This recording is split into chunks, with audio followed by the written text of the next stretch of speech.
Indwelling-Sin, a law, in what sense it is so called, what kind of law it is, an inward effective principle called a law, the power of sin, thence, evinced. That which we have proposed under consideration is the power and efficacy of indwelling sin. The ways whereby it may be evinced are many. I shall begin with the appellation of it in the place before mentioned. It is a law. I find a law, saith the Apostle. It is because of its power and efficacy that it is so called. So is also the principle of grace in believers, the law of the Spirit of life, as we observed before, Romans 8, verse 2, which is the exceeding greatness of the power of God in them, Ephesians 1, verse 19. Where there is a law, there is power. We shall therefore show both what belongs unto it, as it is a law in general, and also what is peculiar or proper in it, as being such a law as we have described. There are in general two things attending every law as such. First, dominion, Romans 7, verse 1. The law has dominion over a man whilst he lives. It lords it over a man. Where any law takes place, it has dominion. It is properly the act of a superior, and it belongs to its nature to exact obedience by way of dominion. Now there is a twofold dominion, as there is a twofold law. There is a moral authoritative dominion over a man, and there is a real effective dominion in a man. The first is an affection of the law of God, the latter of the law of sin. The law of sin has not in itself a moral dominion. It has not a rightful dominion or authority over any man, but it has that which is equivalent unto it, whence it is said to reign as a king, Romans 6, verse 12, and to lord it, or have dominion, verse 14, as the law in general is said to have, chapter 7, verse 1. But because it has lost its complete dominion in reference unto believers, of whom alone we speak, I shall not insist upon it in its utmost extent of its power. But even in them it is a law still, though not a law unto them. Yet, as was said, it is a law in them. And though it have not a complete, and as it were a rightful dominion over them, yet it will have a domination as to some things in them. It is still a law in them. So that all its actings are the actings of a law, that is, it acts with power, though it have lost its complete power of ruling in them, though it be weakened. Yet its nature is not thought. It is a law still, and therefore powerful. And as its particular workings, which we shall afterward consider, are the ground of this appellation, so the term itself teaches us in general what we are to expect from it, and what endeavors it will use for dominion to which it has been accustomed. Secondly, a law, as a law, has an efficacy to provoke those that are obnoxious unto it unto the things that it requires. The law has rewards and punishments accompanying of it. These secretly prevail on them to whom they are proposed, though the things commanded be not much desirable. And generally, all laws have their efficacy on the minds of men from the rewards and punishments that are annexed unto them. Nor is this law without the spring of power. It has its rewards and punishments. The pleasures of sin are the rewards of sin, and a reward that most men lose their souls to obtain. By this, the law of sin contended in Moses against the law of grace, Hebrews 11, verses 25 and 26. He chose rather to suffer affliction with the people of God than to enjoy the pleasures of sin for a season, for he looked unto the recompense of reward. The contest was in his mind between the law of sin and the law of grace. The motive on the part of the law of sin wherewith it sought to draw him over, and wherewith it prevails on the most, was a reward that it proposed unto him, namely, that he should have the present enjoyment of the pleasures of sin. By this it contended against a reward annexed unto the law of grace, called the recompense of reward. By this sorry reward does his law keep the world in obedience to its commands, and experience shows us of what power it is to influence the minds of men. It has also punishments that it threatens men with who labor to cast off its yoke. Whatever evil, trouble, or danger in the world attends gospel obedience, whatever hardship or violence is to be offered to the essential part of our natures in a strict course of mortification, sin makes use of, as if they were punishments attending the neglect of its commands. By these it prevails on the fearful, who shall have no share in life eternal. Revelation 21:8. And it is hard to say by whether above these its pretended rewards or pretended punishment it does most prevail, and whether of them its greatest strength doth lie. By its rewards it entices men to sins of commission, as they are called, in ways and actions tending to the satisfaction of its lusts. By its punishment it induces men to the omitting of duties, a course tending to no less a pernicious event than the former. By which of these the law of sin has its greatest success in and upon the souls of men is not evident, and that because they are seldom or never separated, but equally take place on the same persons. But this is certain, that by tenders and promises of the pleasures of sin on the one hand, by threats of the deprivation of all sensual contentments and the infliction of temporal evils on the other, it has an exceeding efficacy on the minds of men, oftentimes unbelievers themselves, unless a man be prepared to reject the reasonings that will offer themselves from the one and the other of these. There is no standing before the power of the law. The world falls before them every day. With what deceit and violence they are urged and imposed on the minds of men we shall afterward declare, as also what advantages they have to prevail upon them. Look on the generality of men, and you shall find them wholly by these means at sin's disposal. Do the profits and pleasures of sin lie before them? Nothing can withhold them from reaching after them. Do difficulties and inconveniences attend the duties of the gospel? They will have nothing to do with them, and so are wholly given up to the rule and dominion of this law.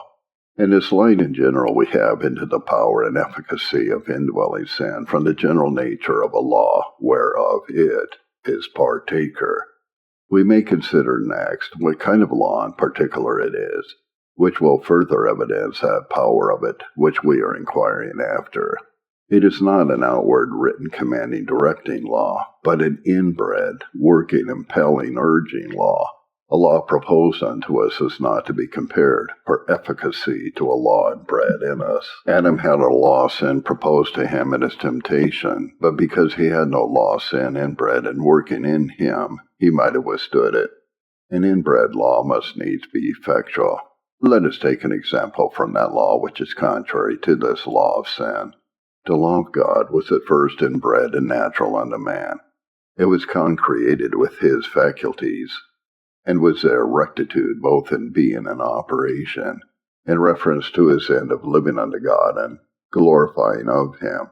Hence it had an especial power in the whole soul to enable it unto all obedience, yea, and to make all obedience easy and pleasant.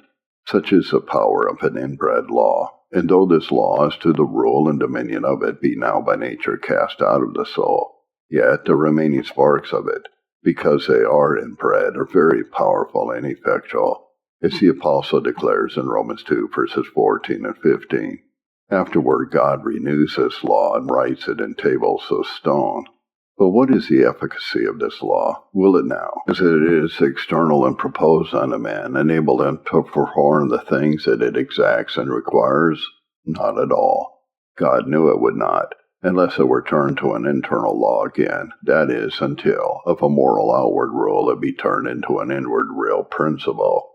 Wherefore God makes his law internal again, and implants it on the heart as it was at first, when he intends to give it power to produce obedience in his people. Jeremiah 31, verses 31 and 33. I will put my law in their inward parts and write it in their hearts. This is that which God fixes on, as it were, upon a discovery of the insufficiency of an outward law leading men unto obedience. The written law, saith he, will not do it. Mercies and deliverance from distress will not effect it. Trials and afflictions will not accomplish it. Then, saith the Lord, will I take another course. I will turn the written law into an internal living principle in their hearts, and that will have such an efficacy as shall assuredly make to my people and keep them so.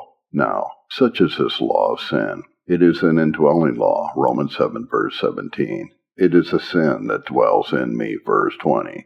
sin that dwells in me, verse 21. It is present with me, verse 23. It is in my members. Yea, it is so far in man, as in some sense it is said to be the man himself, verse 18. I know that in me, that is, in my flesh, dwells no good thing. The flesh, which is the seat and throne of this law, yea, which indeed is this law, is in some sense a man himself. His grace also is a new man. Now from this consideration of it, that it is an indwelling law inclining and moving to sin, is an inward habit or principle. It has sundry advantages, increasing its strength and furthering its power, is number one. It always abides in the soul. It is never absent. The Apostle twice uses that expression, it dwells in me. There is its constant residence and habitation. If it came upon the soul only at certain seasons, much obedience might be perfectly accomplished in its absence. Yea, and as they deal with usurping tyrants whom they intend to thrust out of a city, the gates might be sometimes shut against it, that it might not return. The soul might fortify itself against it. But the soul is its home. There it dwells, and is no wanderer. Wherever you are, whatever you are about, this law of sin is always in you, in the best that you do and in the worst. Men little consider what a dangerous companion is always at home with them. When they are in company, when alone, by night or by day, all is one, sin is with them. There is a living coal continually in their houses, which if it be not looked unto, will fire them, and it may be consume them. Oh, the woeful security of poor souls! How little do the most of men think of this inbred enemy that is never from home. How little for the most part does the watchfulness of any professors answer the danger of their state and condition. Number two, it is always ready to apply itself to every end and purpose that it serves unto. It does not only dwell in me, saith the Apostle, but when I would do good, it is present with me. There is somewhat more in that expression than mere indwelling. An inmate may dwell in a house and yet not be always meddling with what the good man of the house has to do. That so we may keep to the illusion of indwelling used by the Apostle. But it is so with this law. It does so dwell in us, as that it will be present with us in everything we do. Yea, oftentimes, when with most earnestness we desire to be quit of it, with most violence it will put itself upon us. When I would do good, it is present with me. Would you pray? Would you hear? Would you give alms? Would you meditate? Would you be in any duty acting faith on God and love towards Him? Would you work righteousness? Would you resist temptations? This troublesome, perplexing indweller will still more or less put itself upon you and be present with you, so that you cannot perfectly and completely accomplish the thing that is good. As our Apostle speaks, verse 18. Sometimes men, by hearkening to their temptations, do stir up, excite, and provoke their lust, and no wonder if then they find them present and active. But it will be so when, with all our endeavors, we labor to be free from them. This law of sin dwelleth in us, that is, it adheres as a depraved principle unto our minds in darkness and vanity, unto our affections and sensuality, to our wills and a loathing of and aversion from that which is good. And by some, more, or all of these is continually putting itself upon us, in inclinations, motions, or suggestions to evil, when we would be most gladly quit of it. Number 3. It being an indwelling law, it applies itself to its work with great facility and easiness, like the sin that does so easily beset us, Hebrews 12, verse 1. It has a great facility and easiness in the application of itself to its work. It needs no doors to be opened unto it. It needs no engines to work by. The soul cannot apply itself to any duty of a man, but it must be by the exercise of those faculties wherein this law has its residence. Is the understanding or the mind to be applied unto anything? There it is, in ignorance, darkness, vanity, folly, madness. Is the will to be engaged? There it is also in spiritual deadness, stubbornness, and the roots of obstinacy. Is the heart and affections to be set on work? There it is in inclinations to the world and present things, and sensuality with proneness to all manner of defilements. Hence it is easy for it to insinuate itself into all that we do, and to hinder all that is good, and to further all sin and wickedness. It has an intimacy, an inwardness with the soul, and therefore, in all that we do, does easily beset us. It possesses those very faculties of the soul whereby we must do what we do, whatever it be, good or evil. Now all these advantages it has, as it is a law, as an indwelling law which manifests its power and efficacy. It is always resident in the soul. It puts itself upon all of its actings, and that with easiness and facility. This is that law which the apostle affirms that he found in himself. This is a title that he gives to the powerful and effectual remainder of Indwelling-Sin, even in believers. And these general evidences of his power, from the appellation have we. Many there are in the world who find not the law in them, who, whatever they have been taught in the word, have not a spiritual sense and experience of the power of Indwelling-Sin. And that, because they are wholly under the dominion of it, they find not that there is darkness and folly in their minds, because they are darkness itself, and darkness will discover nothing. They find not deadness and an indisposition in their hearts and wills to God, because they are dead wholly in trespasses and sins. They are at peace with their lusts by being in bondage unto them, and this is the state of most men in the world, which makes them woefully despise all their eternal concerns. Whence is it that men follow and pursue the world with so much greediness that they neglect heaven and life and immortality for it every day? Whence is it that some pursue their sensuality with delight?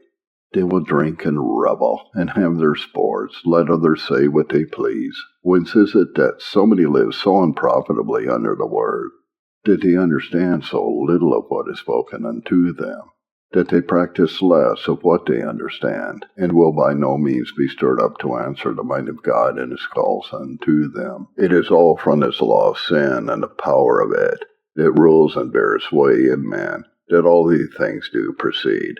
But it is not such persons of whom at present we particularly treat. From what has been spoken, it will ensue that, if there be such a law in believers, it is doubtless their duty to find it out, to find it so to be. The more they find his power, the less they will feel its effects. It would not at all advantage a man to have a hectical distemper and not to discover it, a fire lying secretly in his house, and not to know it. So much as men find of this law in them, so much they will abhor it in themselves, and no more. Proportionably also to their discovery of it will be their earnestness for grace, nor will it rise higher. All watchfulness and diligence and obedience will be answerable also thereunto. Upon this one hinge, or finding out and experiencing the power and the efficacy of this law of sin, turns the whole course of our lives. Ignorance of it breeds senselessness, carelessness, sloth, security, and pride, all which the Lord's soul abhors. Eruptions into great open conscious wasting scandalous sins are from want of a due spiritual consideration of this law. Inquire then how it is with your souls. What do you find of this law? What experience have you of its power and efficacy? Do you find it dwelling in you, always present with you, exciting itself, or putting forth its poison with facility and easiness at all times and all your duties when you would do good? What humiliation, what self-abasement, what intenseness in prayer, what diligence, what watchfulness does this call for at your hands? What spiritual wisdom do you stand in need of? What supplies of grace, what assistance of the Holy Ghost will be hence also discovered? I fear we have few of us a diligence proportionable to our danger.